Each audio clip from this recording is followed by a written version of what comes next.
Oxford అయితే అంతకన్నా ఆనందం ఏముంటుంది. ఇక రాజకీయాల విషయానికి వస్తే తెలంగాణ బీజేపీ చీఫ్ రామచంద్రరావు అంటూ ఉన్నారు సార్, కాంగ్రెస్కి చెందిన ప్రస్తుత మాజీ ఎమ్మెల్యేలు ఎంపీలు తమతో టచ్లో ఉన్నారు, తమ పార్టీలోకి రావడానికి సిద్ధంగా ఉన్నారు అని చెప్పేసి. అండ్ తెలంగాణలో భారీ రాజకీయ మార్పు రానుంది అంటూ కూడా కామెంట్ చేశారు. ఒకసారి రామచంద్రరావు గారి పై పార్టీలు అందరూ కూడా మనం స్వాగతిస్తాం. ఈరోజు చాలా మంది ఎంపీలు ఎమ్మెల్యేలు ఎమ్మెల్సీలు ఏదైతే మాజీలు ఉన్నారో ఇతర పార్టీలో వాళ్ళు బీజేపీ వైపు చూస్తూ ఉన్నారు. బీజేపీ వైపు చూస్తూ ఉన్నారు. చాలామంది రూలింగ్ పార్టీలు అపోజిషన్ పార్టీలు కూడా సిట్టింగ్ ఎమ్మెల్యేలు కూడా ఈరోజు బీజేపీ వైపు చూస్తూ ఉన్నారు. రేపు రాబోయే రోజున పెద్ద రాజకీయ పరివర్తన అవుతుంది, రాజకీయ మార్పు జరగబోతూ ఉంది. తెలంగాణలో ఈ మార్పు కోసం బీజేపీ ముందుకు వస్తుంది, ఉద్యమాలు చేస్తుంది. ఇప్పటి నుంచి బీజేపీ బాట పోరాటమైన విషయాన్ని గుర్తుపెట్టుకోవాలి. ఈ ప్రభుత్వం కనుక మనం పోరాడాలి సార్. భారీ రాజకీయ మార్పు అంటూ సో ఈ లోపల పార్టీలో అంతర్గత విభేదాలు మొదలు సరి చేసుకోవాలి. నిన్ననే ధర్మపురి అరవింద్ స్టేట్మెంట్ చూశాను. పార్టీని ఎదగకుండా చేస్తున్న వారిపైనే నా పోరాటం అన్నాడు. వాళ్ళు ఎవరో చెప్పలేదైనా పార్టీని ఎదగకుండా చేసే వారిపైనే నా పోరాటం అని ధర్మపురి అరవింద్ వ్యాఖ్య. సో అలాగే మీకు ఈటల రాజేందర్ మాట్లాడింది మనం చూసాం. ఎవరు బండి సంజయ్ని ఉద్దేశించి కాదని ఎంత చెప్పినా అందరికీ తెలిసి ఎవరిపైన. సో ఈ అంతర్గత విభేదాలు మొదలు బయటపడాలి. బహుశా అది ఆ అంతర్గత విభేదాలు ఇక అధిగమించలేమని అనుకున్నాడేమో రామచంద్రరావు. బయట వాళ్ళని తీసుకొస్తే పని అయిపోతుందేమో అని ఇప్పుడు ఆ ఆలోచనలో తీసుకొస్తున్నట్టున్నారు. కానీ నిజమే, భారతీయ జనతా పార్టీ భారీ వ్యూహంతో అయితే వెళ్తుంది, అంతవరకు నిజం, దాంట్లో అనుమానం లేదు.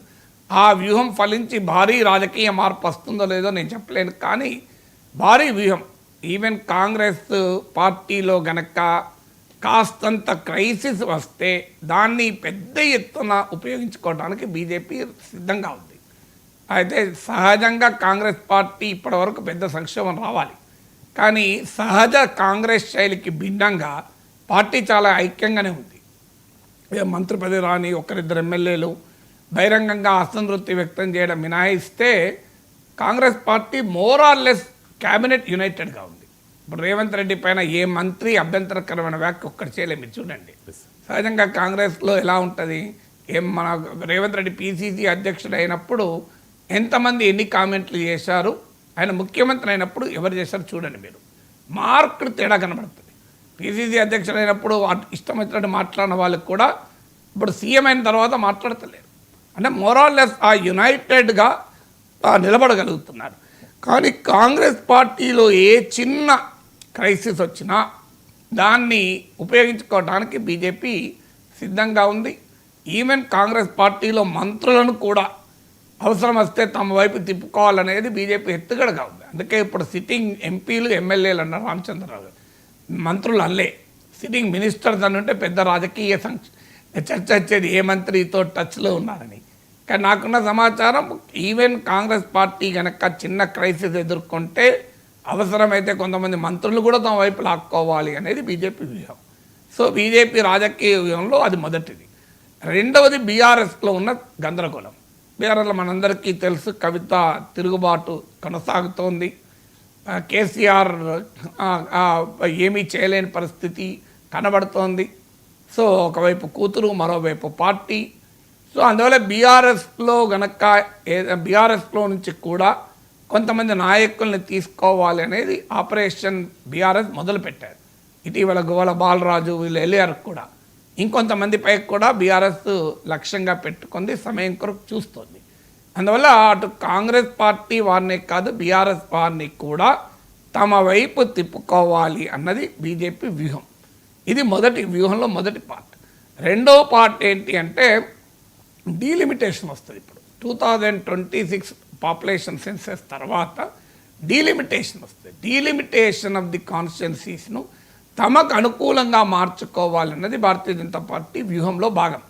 ఎందుకంటే ఒక హైదరాబాద్లోనే 20 సీట్లు పెరుగుతాయని, సో అందులో 17 వరకు కూడా హిందూ డామినేటెడ్ సీట్స్ పెరుగుతాయని.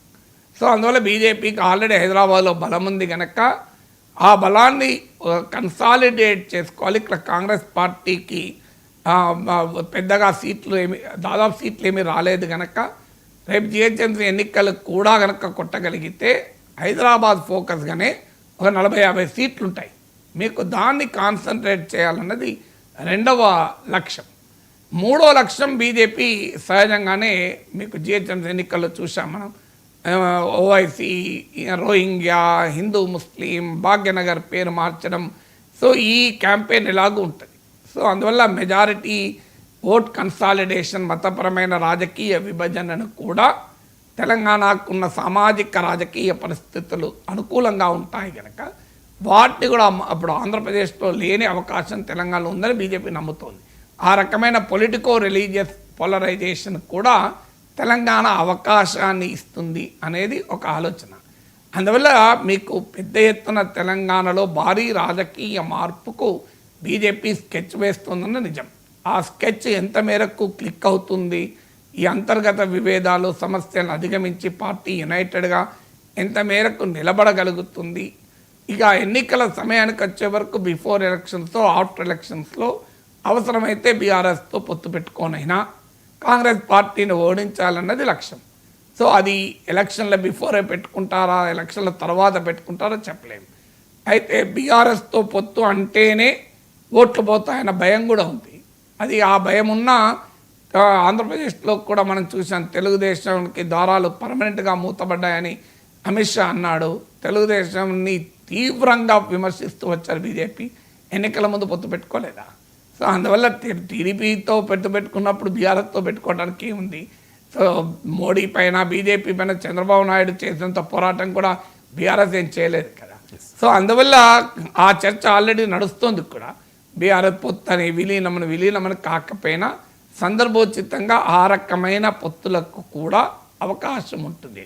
అయితే బీజేపీకి వస్తున్న సవాల్ ఏంటంటే ఒకటి ఇంటర్నల్ డిస్యూనిటీ, అంతర్గతంగా ఉన్నటువంటి అనైక్యత. ఆల్రెడీ బయట నుంచి వచ్చిన వారు పార్టీలో ఆర్ఎస్ఎస్ పరివారంలో ఉన్న ఐడియాలజికల్ లాయల్టీ ఉన్నవారు అనే డిఫరెన్సెస్ ఉన్నాయి. అందులో భాగంగానే ఈటల రాజేందర్ కాకుండా రామచంద్రరావు పార్టీ అధ్యక్షుడయ్యాడు. సో మీకు డీకే అరుణ, ఈటల రాజేందర్ వీళ్ళకి మంత్రి పదవులు రాలేదు. కిషన్ రెడ్డి, సంజయ్ లేదు, అదే మంత్రి పదవులు ఆగిపోయాయి. సో ఆల్రెడీ ఆ డివిజన్ ఉంది. అసలు ఆర్ఎస్ఎస్ పరివారంలోనే పెరిగినటువంటి నేతల మధ్య కూడా విభేదాలు ఉన్నాయి. దీనికి తోడు మీకు హిందుత్వవాదైన రాజాసింగ్ తిరుగుబాటు మనం ఇందుకు ఉదాహరణ కదా. సో అందువల్ల బయట నుంచి వచ్చిన వారు ఇంకా పెరిగితే అది ఎక్కడ దాకా వెళ్తుంది. ఇంకా పార్టీలో ఇప్పటికే ఉన్నటువంటి డివిజన్, పాతవారు కొత్తవారు అనే డివిజన్ ఉంది. పాతవారి మధ్యలోనే విభేదాలు ఉంది. ఇది ఎంతవరకు పెరుగుతుంది ఒక పాయింట్. రెండవది ఏంటంటే గ్రాస్ రూట్స్ లీడర్షిప్ అనేది లేదు. అంటే సైన్యాధిపతులు, దండనాయకులు ఉన్నారు బీజేపీకి, కానీ సైన్యం లేదు. మీరు క్షేత్రస్థాయిలో 119 నియోజకవర్గాల్లో స్వతహాగా ఒక 10,000, 20,000 ఓట్లు తెచ్చుకొని బీజేపీ నాయకులు ఎన్ని నియోజకవర్గాల్లో ఉన్నారన్న ఛాలెంజ్. అది మీకు 2024 లోక్సభ ఎన్నికలు వచ్చినప్పుడు మోడీ ప్రభావము, జాతీయ రాజకీయాల ప్రభావంతో వస్తాయి సీట్లు. కానీ క్షేత్రస్థాయిలో ఎమ్మెల్యేలుగా గెలవగలిగే నాయకులు కొరత ఉంది. అందుకే ఇతర పార్టీల నుంచి తీసుకోవాలి అనేది బీజేపీ వ్యూహం. అందుకే పదే పదే వేరే పార్టీల నుంచి వస్తారని చెప్పడానికి కారణం ఏంటి? ఇక సొంత పార్టీలో హోమ్ గ్రోన్ లీడర్షిప్ ఉంటే బయట పార్టీల నుంచి వస్తారని ఎందుకు అనుకుంటావు? నీ పెరట్లోనే కూరగాయలు పండితే కూరగాయల మండికి ఎందుకు పోతావు? పోవు కదా. హాయిగా పెరట్లో కాసిన కూరగాయలు చాలా రుచిగా ఉంటాయి, ఆరోగ్యంగా ఉంటాయి, మనకు అనువుగా ఉంటాయి. మనకు కావాల్సిన కూరగాయలే పండించుకుంటాం. కానీ కూరగాయల మండికి ఎందుకు పోతారు? సో ఇతర పార్టీల నుంచి ఆహ్వానిస్తున్నారంటేనే హోమ్ గ్రోన్ లీడర్షిప్ క్రైసిస్ ఉంది, గ్యాప్ ఉంది అనేది క్లియర్గా అర్థమవుతుంది. అందువల్ల బీజేపీ ప్రయత్నాల మాత్రం ఉంది. భారీ రాజకీయ మార్పు స్కెచ్ అయితే వేస్తుంది.